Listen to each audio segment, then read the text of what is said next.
Słuchacie Państwo skrótu trzeciego sezonu Warsaw by Night z uniwersum Wampira Maskarady. Przed Państwem naturalnie spoilery z całego tego sezonu. Skrót ma ten przypomnieć lub sprawić, że zapoznacie się ze wszystkimi wydarzeniami, jakie miały miejsce. A skrót ten poprowadzi narrator. Dobry wieczór. Spotykamy się w tym niepozornym miejscu w Warszawie, w centrum. Pomimo tego, iż jesteśmy teraz na ziemiach Camarilla, nie martw się, nikt nas nie odkryje. Tutaj możemy bezpośrednio rozmawiać, bez obawy o pogwałcenie maskarady.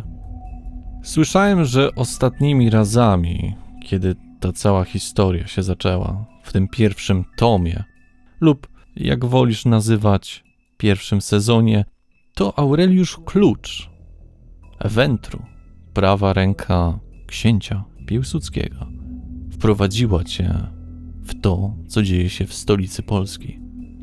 Potem, z tego co wiem, uczyniła to Wendy Olsen, młoda malkawianka. Może zamiast mnie widziałbyś kogoś innego na tym miejscu do opowiedzenia tej historii. Niestety nikogo nie było, kto widziałby wszystko to, co miało miejsce. Podczas tego zrozumiesz, dlaczego tak było. Przypomnijmy sobie zatem. Ostatnim razem ten tom, czy dla uproszczenia jednak będę mówić sezon, zakończył się na wezwaniu Wendy Olsen przez Mikołaja von Eichendorfa, młodego Trimier. Więc zaczęliśmy tak naprawdę od wielkiego dramatu. Okazało się, że problem nie był aż tak tragiczny, jak się zapowiadał.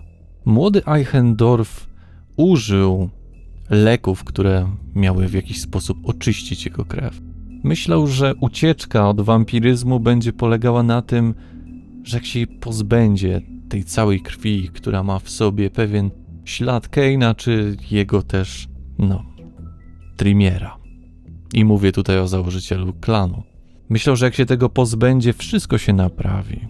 Że on i Wendy Olsen nagle przestaną być wampirami. Tak, mówię wampirami, ponieważ kto nas usłyszy tutaj? Nie muszę mówić spokrewnieni, chociaż będę to wplatać. W swoich czasach byłem obserwatorem różnych frakcji. I to wszystko się zaciera. Od anarchistów po Camarillę, Sabat, i też paru ukrytych. Wracając, cały ten etap nie wyszedł. Do tego wszystkiego wkroczył dyrektor. Nowa postać na tej szachownicy. Ministri. Opiekun Tin Bloodów, czy też słabokrwistych. Zajął się Mikołajem w taki sposób, że podał krew jego domniemam gula, czy też może jakiejś zaczarowanej kobiety Mikołajowi, i to go obudziło. Mikołaj był wstrząśnięty, zniszczony tym, że nie udało się. Przyrzekł Wendy, że nadal będzie nad tym pracować. Przy tym wszystkim świadkami tego był Mateusz Zatorski. Na pewno go pamiętasz. Nowy ministri po stronie anarchów. Był oczywiście Nikita Tarkowski i Salwi Hutowicz. Też nowość na tej scenie. Nowy, spokrewniony, co do którego nie byliśmy pewni, z jakiego klanu może pochodzić. Ale o tym ciut później. Muszę przyznać, że relacje pomiędzy spokrewnionymi to taka trudna rzecz. Sam to wiesz. Mikołaj pokazał Wendy, że czuje do niej coś szczególnego. I po tym wszystkim otrzymała nasza młoda malkawianka telefon. Telefon od kogoś tajemniczego.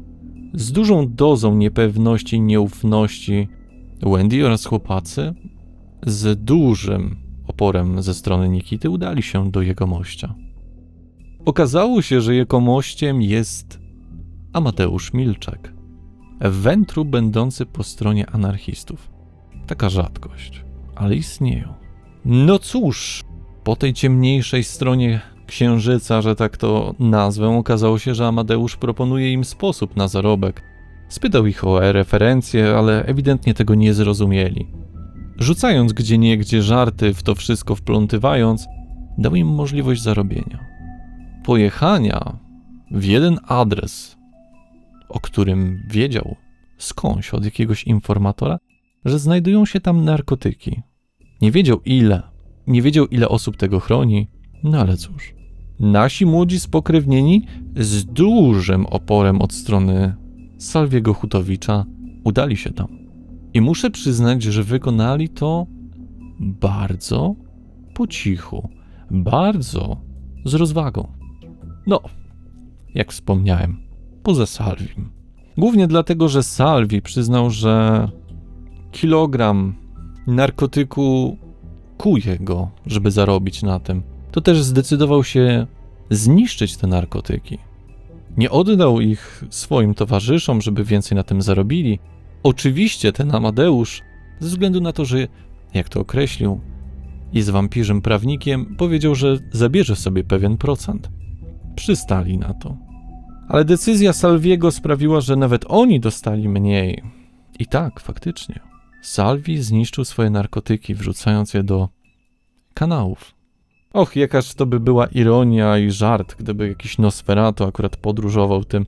Natomiast nie jesteśmy z Stanów Zjednoczonych, więc nasze studzienki są trochę inaczej zbudowane. Pewnie nie chodzisz po tych rzeczach, ale ja słyszałem, widziałem trochę. Staram się być wszędzie. Cofając się do dawnych czasów, Nikita oraz Wendy stwierdzili, że czas odwiedzić Aiko. Postać, której nie widzieliśmy ostatnio na tej naszej scenie. Aiko pojawiła się ostatnimi czasami w momencie, kiedy jeszcze w to miejsce zawitał Fabio Lorenzo. No i sprawy były trochę inne.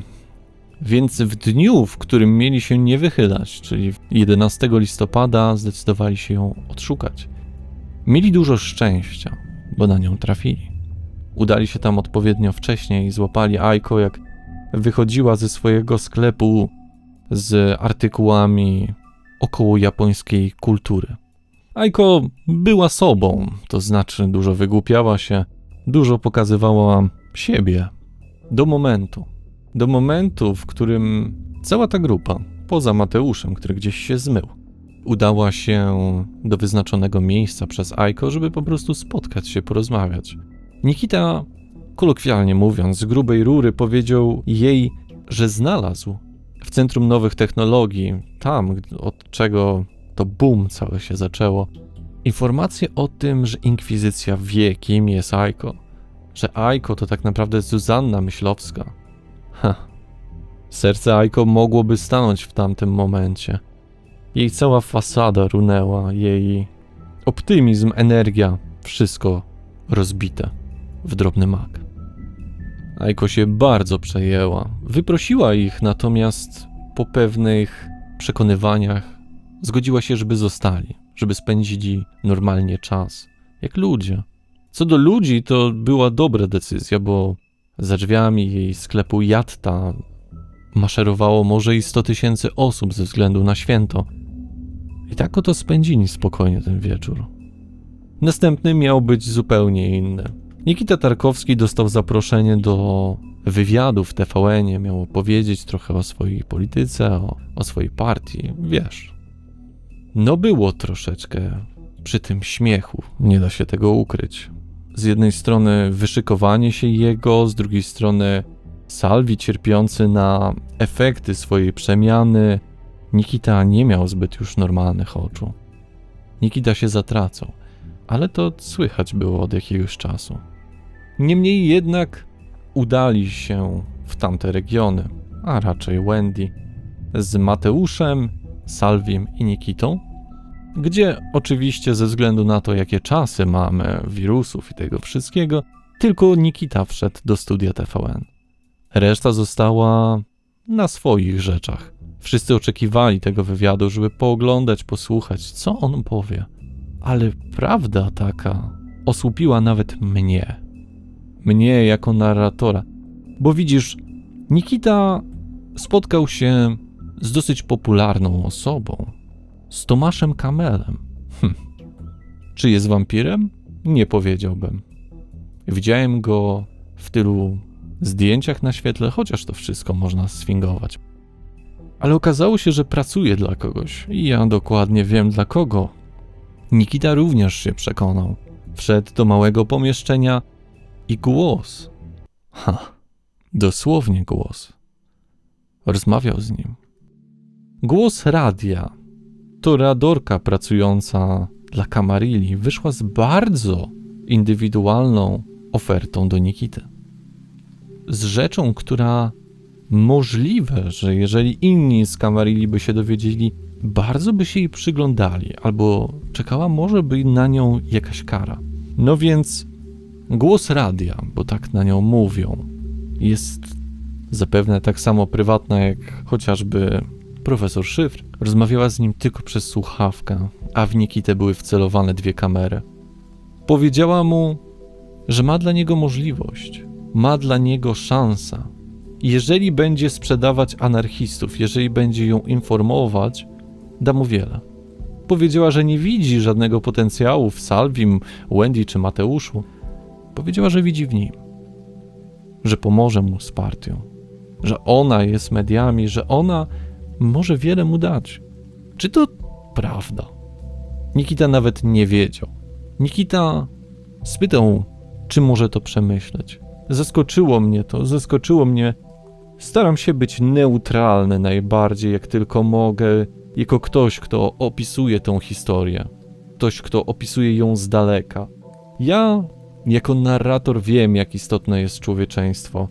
Już nawet pomijając kodeks cały moralny. Przejęcie bestii sprawia, że praktycznie nie istniejemy, więc walczymy cały czas z naszym bardzo głodnym egocieniem. Dlatego wiem, że takich rzeczy nie powinno się robić. Trzeba jakoś balansować. Niemniej jednak za dużo o mnie. Ja nie jestem częścią tej historii. Ja nie biorę w niej udziału. Nikita zapytał się tylko, do kiedy ma się zastanowić. Głos odpowiedziała mu, że ma niewiele czasu, cokolwiek to znaczyło. No i tak przebiegł ten wywiad po tym. No cóż, publika, jak to publika, w końcu to polityka. Tutaj dzielenie, mnożenie, podwajanie jest na codzienności, prawda? Zakończyło się to, powstało trochę śmiesznych obrazków z Nikitą, trochę aplauzu, trochę nie.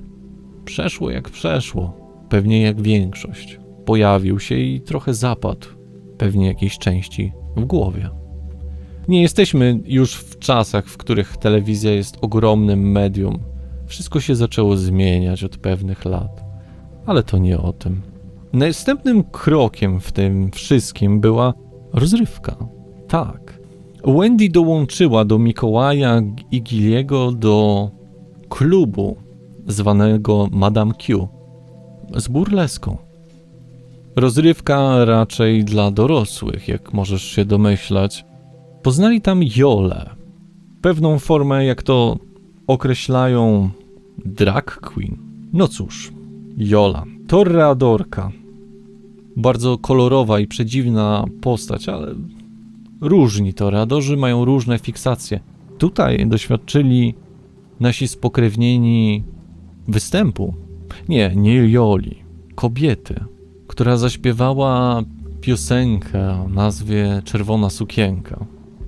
Bardzo ładna melodia, po części siedziała mi potem w głowie. Takie spotkanie bardziej towarzyskie, żeby się poznać. W końcu Jola też należy do anarchistów.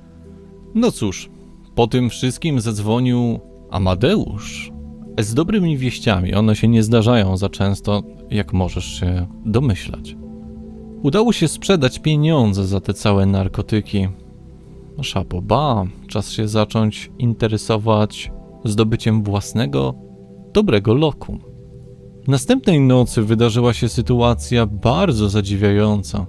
Wendy i Nikita oraz Salvi natrafili na Lukrecjusza. Zaprosił on ich do swojego samochodu jako czas zapłaty za to, jak Lukrecjusz pomógł wcześniej z Nemezis Wendy, czyli Łucją. Czy pomógł wtedy tak bardzo, to już ocena zależy od ciebie. Natomiast to, co zażądał Lukrecjusz w zamian, było dosyć zaskakujące. Tak, nawet dla mnie, ponieważ Lukrecjusz chciał użyć Wendy i powiedzmy Nikity do poświadczenia, że La Sombra faktycznie nadaje się do dołączenia do Camarilla. Lukrecjusz był z 2 osobami, których nie poznaliśmy dokładniej. Tak, pomimo tego, że byli w Anarchach, zobaczyli głosowanie Camarilli, wszystkich primogenów. Wszystkich? Oczywiście nie było tam Enigmy w fizycznej postaci. Nie, wprowadzili go w telewizorze, żeby mógł popatrzeć na to. Cóż za przezorność, ale zobaczyliśmy też głos. A raczej ją usłyszeliśmy, więc ta przezorność nie jest domeną jedynie Nosferatu. Odbyło się to głosowanie na temat dołączenia La Sombry, orkiestrowane przez oczywiście księcia Piłsudskiego. La Sombra została zaakceptowana do Camarilli. Przedziwne, co? Tyle lat wojen, tyle lat rozlewu krwi, walki o terytorium. Jest jeszcze wiele sporów na południu kraju, o których nie mieliśmy szansy nawet wspomnieć. To jest odległa już trochę historia, ale prawda jest jedna. La Sombra jest w Camarilli warszawskiej. W tym wszystkim, pomimo swojej ostrożności, głos wykorzystała okazję, żeby spytać się, czy Nikita przystaje na te warunki, o których mówili parę nocy temu. Nikita się zgodził. Zgodził się zostać wtyczką dla Camarilli w Anarchach. Dalsze instrukcje miały dotrzeć ciut później. Następną rzeczą, jaką mieli zrobić, to było udanie się do Dony Axii, torreadorki z anarchistów. Nie zgadniesz. Również zajmującej się rozrywką. Troszeczkę blisko tego, co robiła Jola w Madame Q, ale w znacznie mroczniejszym stylu. Znacznie więcej skór, jeżeli rozumiesz, co mam na myśli. Musieli się stosownie ubrać do tego. Dress code jest wymagany. Nieważne, jak dziwny jest. Jeżeli odwiedzasz domenę jakiegoś spokrewnionego i ma on specyficzne wymagania, musisz się na to zgodzić. Chyba że jesteś na tyle wyżej, że to ty rozdajesz kartę. No, ale w tym wszystkim nadszedł również moment na zakup domu dla Wendy Olsen, a raczej wynajmu. Padło na pewną rezydencję. Z zadania od Amadeusza mieli po 100 000 złotych, więc nie na tyle, żeby sobie pozwolić na coś, może jakieś małe mieszkanie pod Warszawą, ale nic więcej. Zdecydowali się na wynajem, a bardziej Wendy po to pchała, bo sytuacja wyglądała tak. Nikita miał zadłużony dom. Salvi oficjalnie na papierach był martwy, więc jego mieszkanie było już, że tak to ujmę kolokwialnie, spalone. A Mateusz akurat był w dobrej sytuacji, tutaj nie powiem nic takiego. Ale osoba, która próbowała im sprzedać ten dom, tą rezydencję, była bardzo przedziwna. John Trzcina. Nasi spokrewnieni udawali, że nie są wampirami, używali kodów, szyfrów, wygłupiali się, podawali niestworzone imiona i nazwiska, a John Trzcina potakiwał. Może był głupi albo udawał głupiego, ale było w nim coś dziwnego.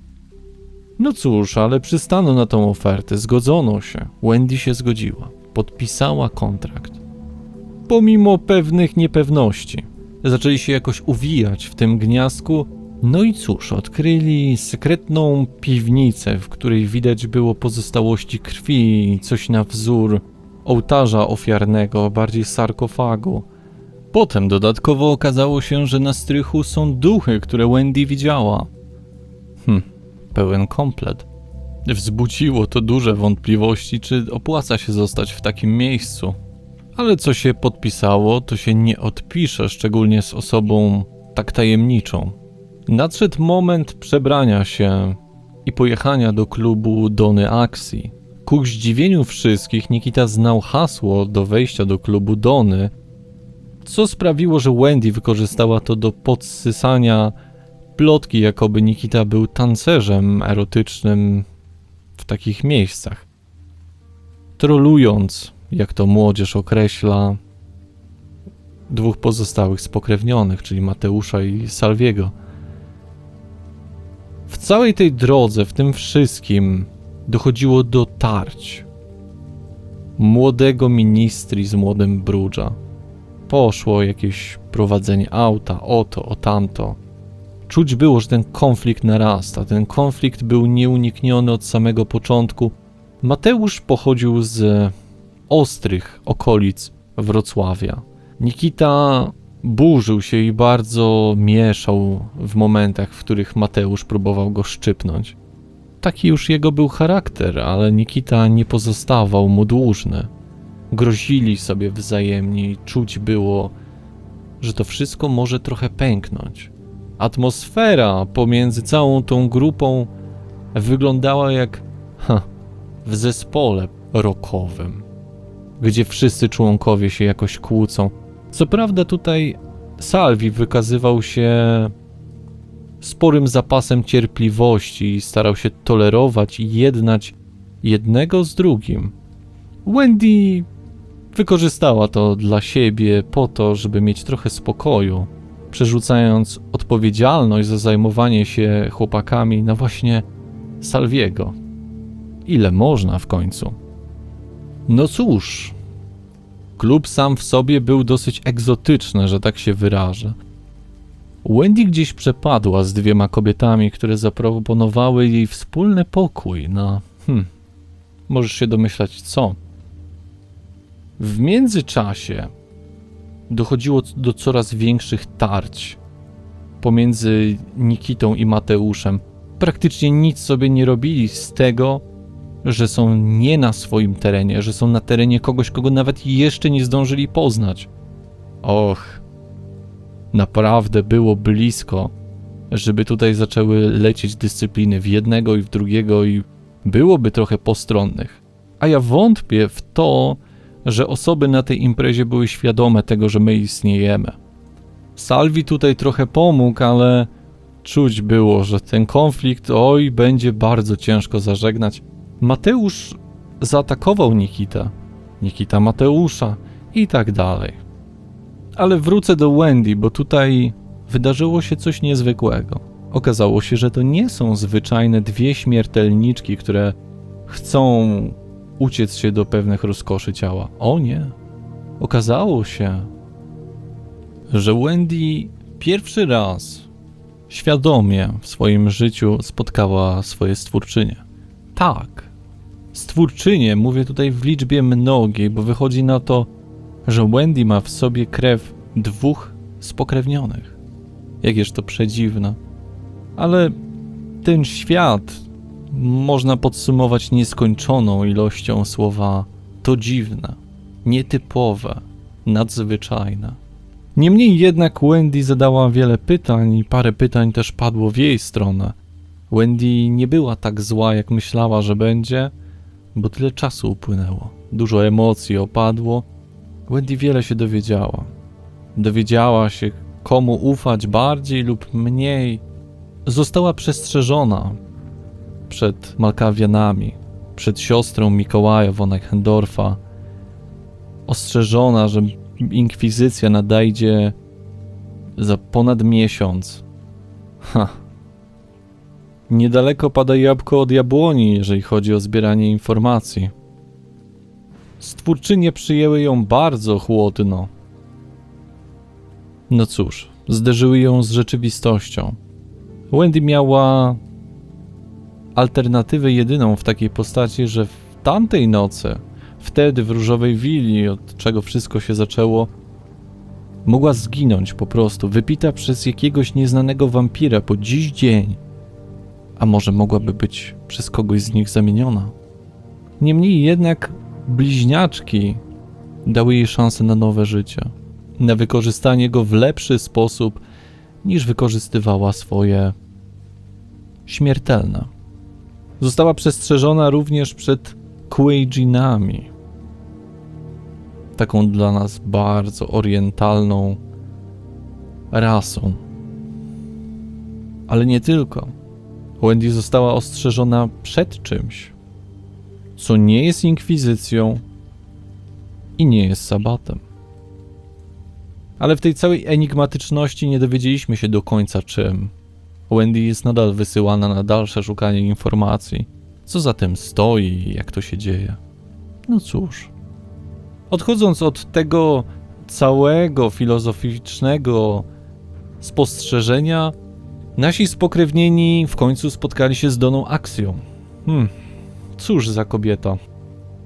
Poprosiła ich, a właściwie Salvi mężnie przyjął zadanie, żeby wytropić gangsterów, którzy skrzywdzili kobiety pracujące na usługach Dony. Żeby dodać temu smaku, okazało się, że to poza granicami Warszawy, w Kobyłkach. Poznali oni również Brutusa, od broni, dostarczania tego wszystkiego trochę mogli się wyposażyć, bo przecież chcieli skorzystać z czegoś, szczególnie Salvi, który wiadomo jest chłopakiem wojskowym i lubi takie sprzęty i takie gadżety. Nie używa tak bardzo myślenia mocowego, ale też nie jest w tym jeszcze rozwinięty. W tych całych przygotowaniach do wyjazdu następnej nocy Nikita odwiedził swój dom. To tam miał znaleźć właściwe częstotliwości odnośnie tego, żeby skontaktować się dalej z głosem. Nie zrobił tego. Zdał sobie sprawę, w jakich długach jest i jak źle to wszystko wygląda. Bo zobaczmy na sytuację. Okazało się, że Ambroży zaciągnął te całe wikojne. Właśnie. Korneliusz, mężczyzna Wętru, był tym, który naciągnął współpracownika Nikity na te wikojny, na wirtualną walutę, no i zadłużył Nikitę. Nikita miał okazję rozwiązać tę sytuację, ale z jakiegoś powodu zdecydował się nie robić tego, pomimo iż spotkał Korneliusza. Cały ten dług, Ambroży zadłużony. Wiktoria najpewniej współpracuje z Inkwizycją, jest wysłana do Nikity. No i została Zofia. Zofia chciała spotkać się z Nikitą. Chciała z nim porozmawiać o tym wszystkim, co się wokół niego dzieje. Dlaczego go nie ma na wszystkich zebraniach? Dlaczego nie inwestuje w swoją kampanię? Od czasu wywiadu w TVN-ie, który był dla niej dziwny, wszystko się sypało. Chciała się z nim spotkać. I do tego spotkania doszło. To był trudny moment. Zofia czuła, że coś jej grozi, że może grozić Nikicie. Nie wiedziała, w co tak naprawdę się pisze. Zofia przestała czuć, że Nikita jest człowiekiem. Nie wiedziała, że jest spokrewnionym. Nikita stanął przed kwestią wyznania prawdy albo zatajenia jej na zawsze. Ale Zofia postawiła na szali swoją obecność. Nikita zdecydował się nie wyjawiać niczego na temat siebie. Okłamał bardzo Zofię, a ona zdecydowała się usunąć z jego życia. Sytuacja ta doprowadza tak naprawdę do tego, że Nikita nie miał żadnego probierza. Nie miał już żadnej osoby, która była wokół niego tak bliska. Jasne, miał swoich, powiedzmy, rodziców, mógł jeszcze mieć kontakt z Ambrożem, ale on go zostawił z tymi długami. Nie pomógł mu. Po czym obwieścił sam w swoim domu, uprzednio go niszcząc trochę, taką zemstę, taką nienawiść do wszystkiego. To, że nie jest w kontroli z czymkolwiek. Z tym, że jest teraz inną istotą. Dużo było w tym enigmatyczności. Nawet ja, jako narrator, nie przewidziałem wagi tych różnych słów. Tego, jaki był ostateczny plan Nikity. Po tym, jak wszystko wokół niego podupadło. A w międzyczasie Mikołaj oraz Wendy miło spędzili ze sobą czas u Mikołaja w domu. Mikołaj pokazał Wendy miłe rzeczy. I nawet nasz Salvi Hutowicz, czyli wojownik na niewidzialnej wojnie, poznał kobietę. Poznał kobietę w szybkim, sportowym aucie, która na pewno nie wydaje się problematyczna, Na pewno jest ułożoną kobietą, która nie sprawi mu żadnych problemów. Nie wiadomo było, czy ów kobieta była człowiekiem, czy też nie. Ale mniejsza z tym. Podczas przeszukiwania domu nowego Wendy odkryli istotę.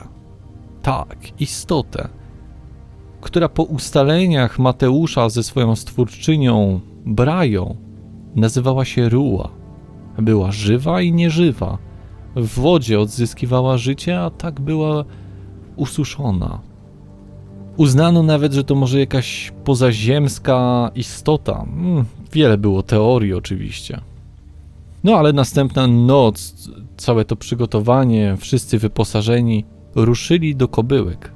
Opuścili Warszawę i zaczęli szukać tych, którzy zło czynią, jakby to powiedział pewnie Salwi Hutowicz, nasz rycerz w tej opowieści. Nie wiedzieli gdzie. Kobyłki nie są dużą miejscowością, ale zdecydowali się pojechać do pierwszego lepszego baru, który jest długo otwarty. Tam kręciło się paru podejrzanych, że tak to ujmę, łebków. Stwierdzili, że chcą kupić od nich marihuanę, ale nie wiedzieli jak się zachować, nie wiedzieli co zrobić. Wszyscy byli dosyć sztywni, nie mieli na to dobrego planu od kontekstu socjalnego, powiedzmy. Kolejnym zaskoczeniem był fakt, iż Wendy w tym właśnie barze, takim typowym dla fanów futbolu i wypicia taniego piwa, okazało się, że była tam jej przyjaciółka Marcelina wraz ze swoją znajomą Bri. No, Bri spędziła trochę czasu na nielegalnych aktywnościach z Mateuszem. Wendy miała okazję porozmawiać, no ale nadal zostawał cel. Nikita pozostał z Salwim, żeby już nie łączyć go w żaden sposób z Mateuszem. Próbowali tak zwanego small talku, ale wychodziło to jak wychodziło. Ale potem wrócili do swojego zadania, czyli tak naprawdę wymierzenia jakiejś formy sprawiedliwości tym, którzy mogli skrzywdzić kobiety, które współpracowały, czy pracowały na usługach Dony. Nie mieli na to żadnych dowodów, że to są akurat oni, po prostu wybrano ten bar i stwierdzono, tak, to musi być to miejsce. Próbowano jakoś tam zakręcić się wokół potencjalnych gangsterów. Padły nawet słowa powoływania się na Leopolda, dawnego znajomego Gabriela Rzepeckiego, tego, który miał pomóc z załatwieniem fałszywych dowodów, chronił niby dom Gabriela. Stare dzieje, bardzo stare. Z praktycznie początków tej opowieści. No cóż, parę rzeczy się nie spodobało, parę rzeczy wyszło nie tak jak powinno i zaczęła się walka. Walka nie tak brutalna, trochę było strzałów w stronę naszych spokrewnionych, no ale wiesz, jak kule się i mają nas. Pobili ich, udało im się, gratulacje. I jedna osoba uciekła, za którą Nikita zdecydował się pobiec. I to, co się wydarzyło, było już troszeczkę przesadą.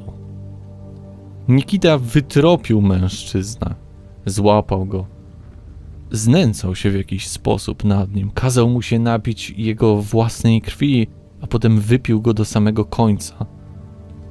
To nie do końca miało tak wyglądać. To nie do końca miało wyglądać tak, że pojadą, nie upewnią się i zaczną całą tą egzekucję.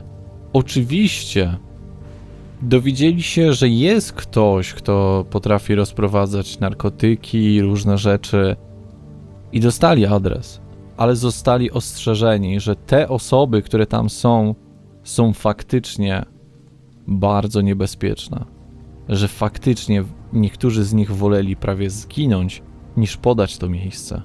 Okazało się, że tym miejscem jest rezerwat przyrody Grabicz.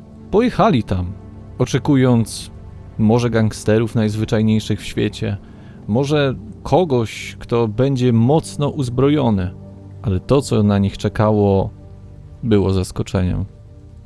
Zastali w tamtej okolicy Nosferatu, którego w bardzo szybki sposób rozjechali, a potem w jakiś sposób jeszcze okaleczali i tak dalej. I myśleli, że będzie dobrze, Stał tam stary dom ukryty pośród tych wszystkich drzew. Otoczenie było bardzo niebezpieczne. Czuć było w powietrzu, że coś złego się zbliża i to zło miało twarz. Salvi wszedł do budynku. Jego oczom ukazała się przedziwna, wypłowiała, przerażająca malkawianka, która zaczęła zadawać mu przedziwne pytania. Po chwili okazało się, kto sprawuje pieczę nad tym miejscem. Był to ścigany krwawymi polowaniami Gunnar. Och, tak, Gunnar. Gunnar zobaczył ich, przyszedł ich przywitać w swój brutalny sposób. Oni próbowali uciec od niego, ale on zniszczył im samochód. Wyciągnął ich stamtąd. Pytał się, czy są na polowaniach na niego, czy wysłali ich właśnie z anarchów, żeby go zabić. Okazało się, że to wszystko przypadek. Nasi spokrewnieni nigdy nie powinni być w tym miejscu, nigdy tak nie przygotowani. Gunnar zdecydował się, że puści ich tylko i wyłącznie pod jednym warunkiem. Pod warunkiem wystawienia swojego nowego spokrewnionego, nowego członka Sabatu, Leopolda, tak, tego znajomego Gabriela.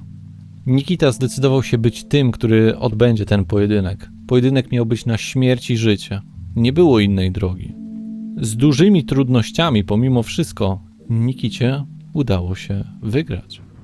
Gunnar zdecydował się ich puścić, ale przeraził ich. Zostawił też wiadomość, żeby przysłali jak najwięcej anarchów, Camarilla i tego wszystkiego, bo wszystkich chce pozabijać. Gunnar, ten, który chciał zawsze walczyć i nie był w stanie przeżyć w tych czasach pokoju.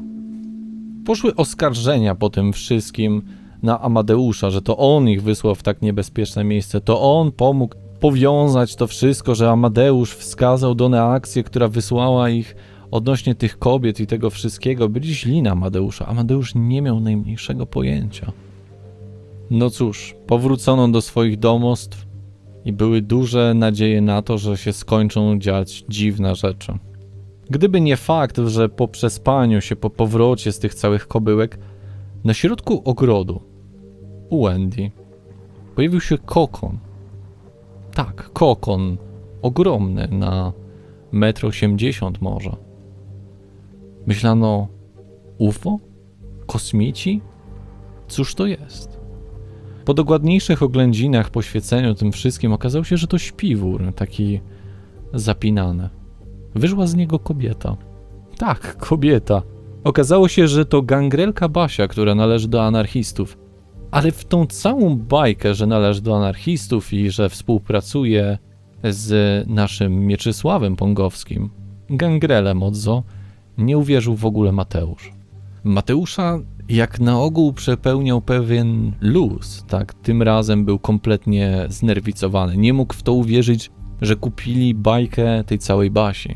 No, ale nikt poza Mateuszem nie był niespokojny, co nie zdarza się za często. Salvi miał duże problemy z bankiem, no, nie żył, prawda? Zaczynają się echa tego wszystkiego, że Salvi musi porzucić wszystko, co go otaczało, bo nie żyje. Doszło też do rozmowy pomiędzy Wendy a Mateuszem, bardzo prywatnej, w której to Mateusz wyraził swoje zdanie, iż dlaczego oni nadal trzymają Nikitę tak blisko siebie. Nikitę, który pochodzi od Sabatu, Nikitę, który miał stwórcę z Sabatu, którego musiał zniszczyć. Robił te wszystkie rzeczy. Jego zachowanie w kobyłkach, zarazem przy tym barze, jak i w tym rezerwacie przyrody. Nikita nie wahał się wbić kogoś w ziemię, w dosłownym znaczeniu. Czuć było, że kipi agresją. Czuć było, że Mateusz nawet czuje się zagrożony. Wendy się czuła zagrożona. Salvi widział po Nikicie, że dosyć to wszystko się przesuwa. Ale decyzja o tym, żeby się pozbyć swojego, nazwijmy to z braku laku, towarzysza, wydawała się trochę za duża. Nie z sympatii, nie z litości. Po prostu czuli, że to za duża decyzja, żeby ją tak po prostu podjąć. Następnej nocy Nikita oraz Wendy udali się na zakupy. Ja nawet nie żartuję, po prostu kupowali Wszystko jak leci za te zarobione pieniądze i jeszcze za te narkotyki od Amadeusza. Wiem, to strasznie dużo informacji do przyswojenia, ale mówimy tutaj o bardzo intensywnych nocach, które oni mieli. A to jeszcze nawet nie koniec. Wendy wykazała się wysokim altruizmem i zdecydowała się pomóc Vitaliemu. Bo widzisz, jego auto zostało zniszczone przez kogoś. Nie przez spokrewnionych, przez jakichś chuliganów, czy przez jakieś eskapady tego trio, o którym rzadko wspominamy, czyli Mikołaj, Witali i Gili. Trio kłopotów, podobnych do tych, które my na ogół słuchaliśmy, tylko że oni nie muszą się tym wszystkim tak dzielić. Wielu młodych spokrewnionych wpada w różne tarapaty, a uwierz mi, tamta trójka ma to czasem aż za często. Co do dalszych tarapatów, no to cóż, Mateusz miał pewien epizod, w którym chciał bardzo poczuć swoją adrenalinę. Sęk był w tym, że miał ze sobą 3 osoby, które wiózł, czyli oczywiście Wendy, Nikitę oraz Salviego. I zarzucał nimi, robił bardzo jakieś niebezpieczne rzeczy z niewiadomego powodu. Zbagatelizował tą sytuację i powiedział Wendy, że nie widzi w tym problemu, przecież są spokrewnionymi, nie zginą tak z uderzenia czy czegokolwiek, jeżeli nawet to by się stało. Zimny kubeł wody na jego głowę został wylany i wytłumaczyła mu, że przecież auto mogło się zapalić. A już z takiego zapalenia nie uciekniemy. To sprawiło, że nadal relacje w tej czwórce były trudne. Było ciężko. Było. Żeby zdobyć jakieś wytłumaczenie na to wszystko, co się dzieje, żeby zrozumieć, jak wpływa na to klan, a jak prawdziwe emocje, zdecydowali się udać do dyrektora w końcu na obiecane spotkania. To była długa mowa na temat klanów, pochodzenia Kane'a, mitów i innych rzeczy. Rzeczy, które najlepiej czyta się w książkach, chociaż dobrze zostały przedstawione. Perspektywa Salviego była dosyć ciekawa ze względu na to, że otaczały go 2 węże. I to jest dobre określenie w momencie, w którym patrzymy z jego perspektywy. Bo widzisz, zapomniałem ci powiedzieć, że Salvi jest z klanu Banu Hakim. Tak, tych od sprawiedliwości, od wymierzania jej, od magii krwi i od picia krwi z innych wampirów, tak jak ich pokarali Trimiery te lata temu. No cóż, a bycie otaczonym to jest pewne niebezpieczeństwo, o którym on sobie absolutnie nie zdawał sprawy. Ale nie było żadnych tego oznak, jeżeli mam być szczery. Proszę mi wybaczyć, dodaję swoje lekkie predykcje, bo rozumiem tą grę. Rozumiem perspektywę różnych stron.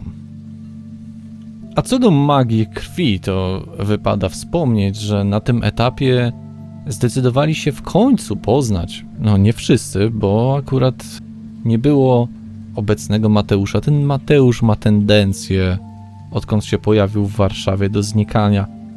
No cóż, Mateusz nie lubi Warszawy i dawał nam znać o tym na każdej możliwej okazji, mówiąc, jak bardzo wspaniały jest wolny Wrocław. Tak, bo to jest coś, o czym nie usłyszysz na ogół, nawet słuchając tych audiologów, czy jak wy to tam zwiecie. Wrocław faktycznie jest niezależnym miastem. Jest miastem, w którym nie ma kamarilli, nie ma anarchów. Tak, jest sabat. Gdzieś tam, schowany w cieniu. I cały czas Mateusz do tego bije. Jego bycie w anarchach jest, wiesz, tak z przymrużeniem oczu. To też widzę po nim. Zobaczymy, jak długo tutaj wytrzyma. Przy tych wszystkich warunkach. No ale prawie zgubiłem wątek. Spotkali się z domem Ipsissimus, z doktorem Drzewieckim oraz Punarem Bawą. Tak, niezależni po części Trimier. No, tak mogę ich nazwać. To odłam domu, oczywiście Trimier, magów. No i oni też potrafili trochę powiedzieć. Okazało się, że zajmują się dużo krwią i rzeczami z tym związanymi. I mówię tutaj stricte jako o zawodzie. A co do zawodów, To miały zostać wybrane miejsca na nowy klub, bo nie wiem czy wiesz, ale Jama Zła to ten klub anarchistów tak bardzo uczęszczany jeszcze w tych czasach, kiedy nawet Gunnar był po tej stronie jako anarcha. No cóż, to miejsce już jest niedostępne, to co najmniej. Więc zastanawiano się jako po prostu organizacja anarchowie, jakie miejsce wybrać na następny klub. No ale ze względu na to, że wszyscy byli zajęci swoimi sprawami i mieli dużo tego, co zresztą słyszysz, bo nawet ja zapomniałem z tego wszystkiego o tym otwarciu klubu. Lubię kluby, chociaż ogromny tłok w tym przypadku. Tak, zdecydowano się na stworzenie klubu o nazwie Kotłownia na Miejskiej 25. Znaczy, on tam był od wielu lat, ale tak naprawdę przeszedł pod ręce naszych spokrewnionych. Wyciągnięto go z upadku finansowego i naprawiono. I definitywnie Wendy chciała się spotkać tam z Mikołajem i trochę odpocząć po tych całych wrażeniach ostatnich. Każdy potrzebuje odpoczynku, nawet spokrewnieni. Nie mówię tutaj o śnie, tylko o sposobie na zrelaksowanie się.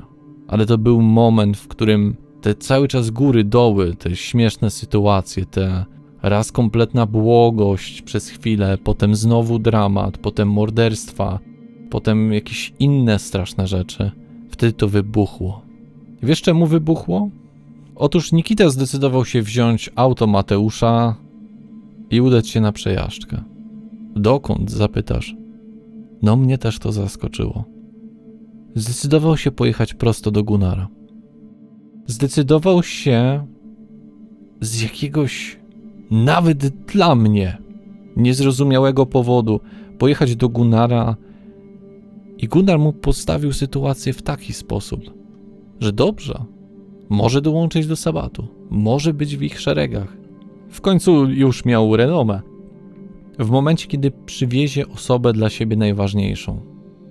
Wiesz, kto byłby to w tym przypadku dla Nikity? Pomimo wszystko Zofia. Osoba, która trzymała go tak blisko, trzymała mu rękę na pulsie, ale on to przegapił. Zgodził się na to. Gunnar zaoferował mu, że będzie mógł stanąć nawet na czele szlachty, tych istot tworzonych przez Simicza. Wszystko na nic. Wszystko na nic. Cała ta pomoc, która była od Gabriela w walce jeszcze z wampirkiem, z Albusem Tarkowskim, to wszystko na nic. Nikita postawił krok w miejsce, z którego już nie ma odwrotu. Zrobił zakupy w międzyczasie, ale to o tym nie będę mówić. Nikita przyznał przed Gunnarem, że uważa, że Syrena jest słabą liderką. Że jest słaba, za słabo trzyma anarchistów w ryzach. Za bardzo mało wysyła anarchistów do walki z Camarillą. Camarillą, którą tak bardzo, z tak ogromną pasją nienawidził. Dlaczego? To jest pytanie, które zadaję sobie po dziś dzień. Bo nie zaoferowali mu wszystkiego za darmo od razu?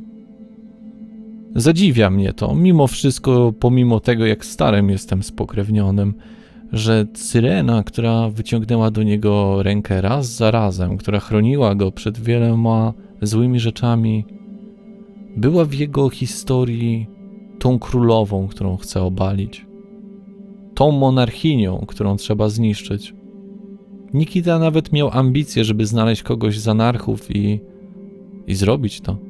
Och, jak bardzo by się przejechał. Nikita otrzymał połączenie z nieznanego numeru.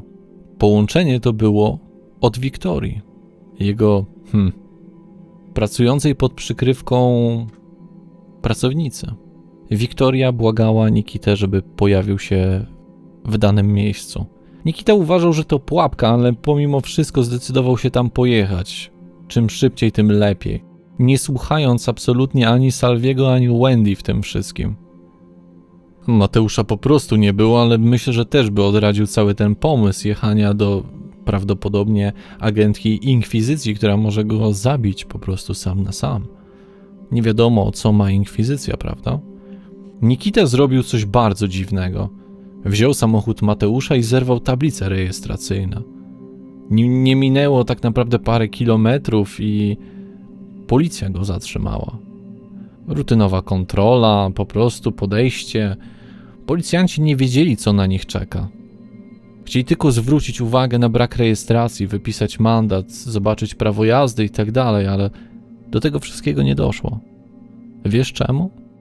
Bo Nikita zdecydował się ich zamordować z zimną krwią. Tak, funkcjonariuszy prawa, manifestując swoje moce. I nie zrobił tego w żaden naturalny sposób. O nie, to było nadnaturalne. To było kolejna rzecz do zamaskowania. To była taka rzecz, nie wytłumaczysz pewnych obrażeń na ludziach. A pragnę przypomnieć, ile samego w sobie problemu mieli nasi spokrewnieni w momencie ataku w studiu fotograficznym te dawne czasy temu. Wtedy taka rzecz wystarczyła. A teraz? Morderstwo z zimną krwią funkcjonariuszy prawa na ulicy? I kto wie przy ilu świadkach. Wszakże było to w okolicy domków jednorodzinnych, jednak nie to jest problemem. Nikita gnał. Gnał przed siebie. Tym razem nie samochodem, porzucił go, to fakt. Ale bieg i zobaczył. Zobaczył wóz Ramka, Nosferatu, który pracował pod Enigmą oczywiście, którego miał już nieszczęście spotkać, bo się nienawidzili. To są lekkie słowa pomimo wszystko po tamtych wydarzeniach w Centrum Nowych Technologii, gdzie dowiedzieli się o inkwizycji. Nikita zdecydował się zrobić coś jeszcze gorszego. Zdecydował się zaatakować Ramka. Ramek mówił mu, żeby tego nie robił, może nawet ciut troskliwie, bo wiedział, że to się skończy bardzo źle. Enigma nienawidził Nikity i zawsze uważał, że nadaje się tylko i wyłącznie na spalenie. To wiele osób w otoczeniu Nikity przekonywało za każdym razem Enigmę. To wiele osób próbowało jakoś poręczyć za niego, ale atak na jego tak istotnego członka to nigdy nie przejdzie. Ramek nie jest najsilniejszy fizycznie i on był świadom tej sytuacji. Ramek nacisnął jakiś swój magiczny przycisk, który poinformował go o swoim skrajnym zagrożeniu. I co się stało? Każdy ze spokrewnionych, bo chcę przypomnieć o jednej rzeczy. W ostatnich czasach Camarilla i anarchowie zdecydowali się współpracować ze sobą bardziej w celu wyeliminowania zagrożenia w postaci inkwizycji i na tym ich sojusz ma się kończyć. Wspólny cel, żeby po prostu nasz gatunek po prostu przetrwał. Nikt nie chciał, żeby to się skończyło przez jakiegoś gówniarza Brugha. Oczywiście nie chcę tutaj wyjść na ordynarnego, ale ta sytuacja, to wspólne działanie, ono się nigdy nie wydarzyło. No, poza pewnym momentem, ale nie będę ci mówić o rzeczach, które działy się 80 lat temu w tym mieście, bo to nie teraz.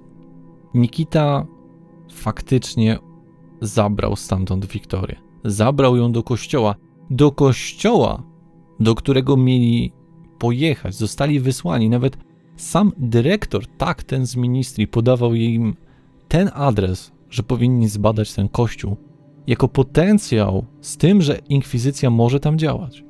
I tak pojechali tam. Wiktoria się ocknęła, zaczęła rozmawiać z Nikitą. Była oszołomiona. Nikita wydawał się chcieć kooperować z inkwizycją. Kooperować z inkwizycją. Naprawdę. Nikita zdecydował się powiedzieć Wiktorii w obecności pewnego księdza, który też do niej należał, wiele rzeczy na temat spokrewnionych. Informacji o tym, że wiedzą, że mają świadomość inkwizycji w Warszawie, że wiedzą mniej więcej kiedy uderzą, że są przygotowani, że tworzą sojusze.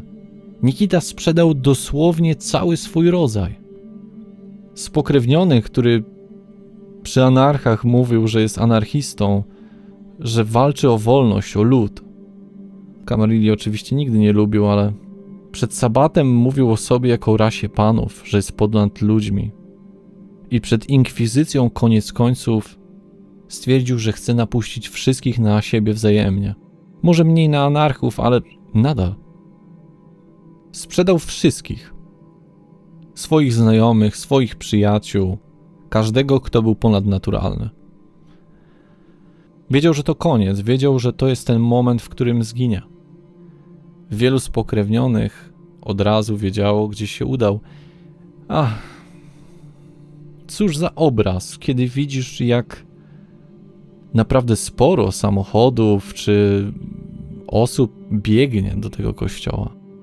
Nagle widzisz, jak cały kościół otaczają spokrewnieni.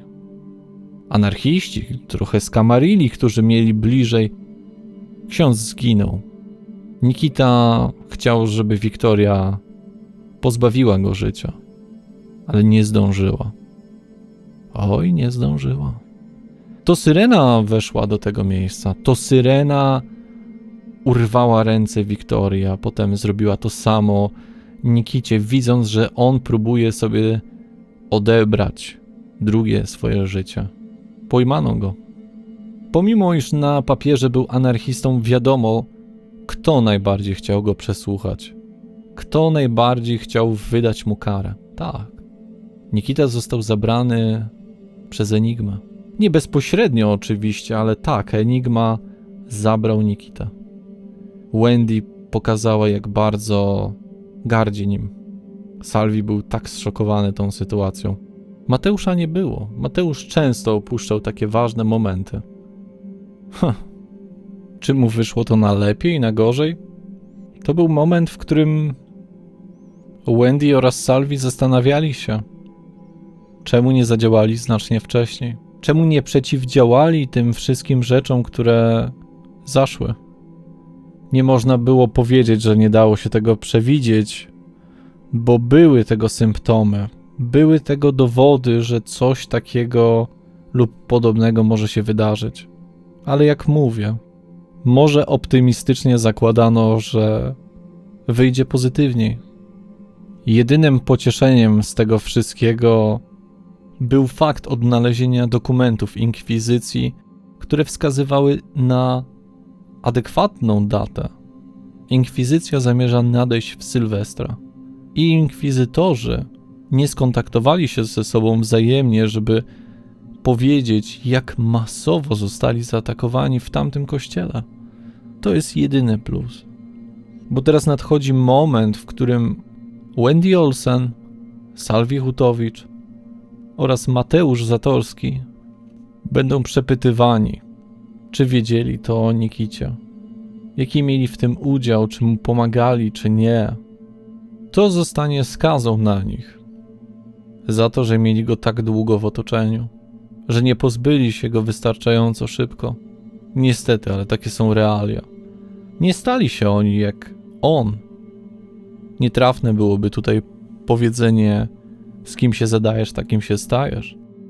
Wszakże nawet osoby, które pseudo były w otoczeniu Nikity, jeżeli mówimy o spokrewnionych, czyli Peter Steele, który finalnie splunął jedynie w jego stronę, jak dostał się na miejsce, nie był wcale spokrewnionym, który miał w poważaniu ludzkość, ludzi i tak dalej. Witali też był zawsze ludzki. Nie robił nic szczególnie złego dla kogokolwiek. Nawet nie jestem w stanie pokazać ci momentu, w którym Witali serio pokazuje jakąś naturę swoją złą. Gili jest nieszkodliwy. Wygłupiał się, robił różne rzeczy, ale też nie robił nic takiego, nie mordował, nic takiego się nie działo. Anarchiści mimo wszystko pokazali całkiem sporo serca. Ja wiem, jak absurdalnie to brzmi, jesteśmy potworami, pijemy krew, krzywdzimy ludzi. Nawet jeżeli odczuwają przyjemność z picia z nich, to i tak zagrażamy ich życiu. Ale to wszystko, co się wydarzyło, zszokowało nas wszystkich. I nie zdziwię się, jeżeli zszokowało również ciebie. Jestem bardzo ciekaw, jak Wendy Olsen poradzi sobie z tym swoim losem i tym wszystkim, co będzie się za nią ciągnęło. Jestem ciekaw, czy wyjdzie zwycięsko z tego wszystkiego. Jestem również ciekaw, jak Salvi Hutowicz, były wojskowy, odnajdzie się w tych realiach. Jeżeli posłuchasz dokładniej Salviego, widzisz depresję, jakąś formę PTSD, że tak się wyrażę. A Mateusz? Nie mogę powiedzieć, żeby Mateusz kochał Warszawę. Nie wydaje się zbyt chętny do anarchistów. Jego ideały są dosyć egoistyczne. No cóż, przyjechał tutaj szukać alchemików. Czy ich znalazł? Tak i nie. Tak, ze względu na to, że jest dom Ipsissimus, ich rytuały i różne rzeczy, które robią, to podchodzi pod alchemię, a z drugiej strony chociażby słabokrwistych, z którymi tak dużo interakcji tak naprawdę nie było, ale oczywiście mają jakiś potencjał. No i wydaje mi się, że to na tyle. Wiem, że to bardzo dużo informacji, jak na taki intensywny monolog, ale że z wysłuchania tego dowiedziałeś się, jak wiele się dzieje w tej stolicy. Sam jestem zaskoczony, bo tutaj akcja jest nieprzerwalna. Ona tylko na sekundę spowalnia, żeby znowu jeszcze bardziej przyspieszyć. No, oczywiście, jeżeli masz jakieś pytania, to możesz mi zostawić jakiś liścik, a ja ci potem odpiszę dyskretnie, w tajemnicy przed innymi. A jeżeli będzie cię interesowała jakaś osoba szczególnie, to pamiętaj o tym, że jakiś czas temu stworzyłem taką encyklopedię tych wszystkich osób, które pojawiają się w tej historii. Nazywa się Poland by Night. I tą encyklopedię znajdziesz tam, jak rozwiniesz jeden z tych scrolli.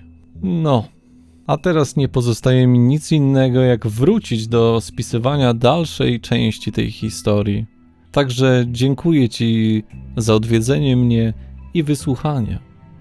Długich nocy i wszystkiego dobrego. Do usłyszenia.